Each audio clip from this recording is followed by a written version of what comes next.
భారత మాజీ కెప్టెన్ మహేంద్ర సింగ్ ధోనీకి ఉన్న క్రేజ్ గురించి ప్రత్యేకంగా చెప్పనక్కర్లేదు.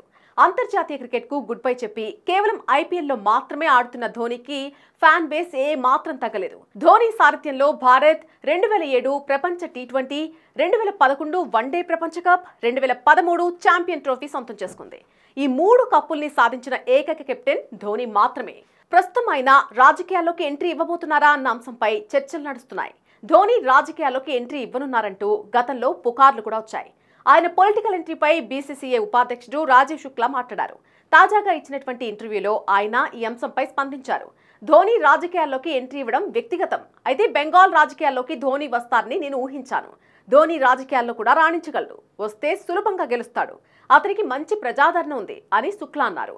అయితే ఈ సందర్భంగా ధోనీతో ఒకసారి పాలిటిక్స్ గురించి మాట్లాడినట్టు గుర్తు చేసుకున్నారు రాజీవ్ శుక్లా.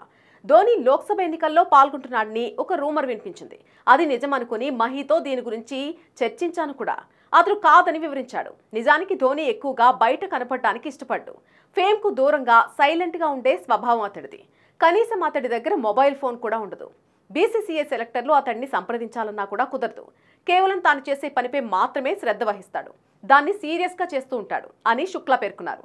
ఇదిలా ఉంటే ఈ మార్చిలో ప్రారంభం కానున్న ఐపీఎల్ 2025 సీజన్ కోసం ధోనీ తన ప్రాక్టీస్ను ఈ మధ్య మొదలుపెట్టాడు.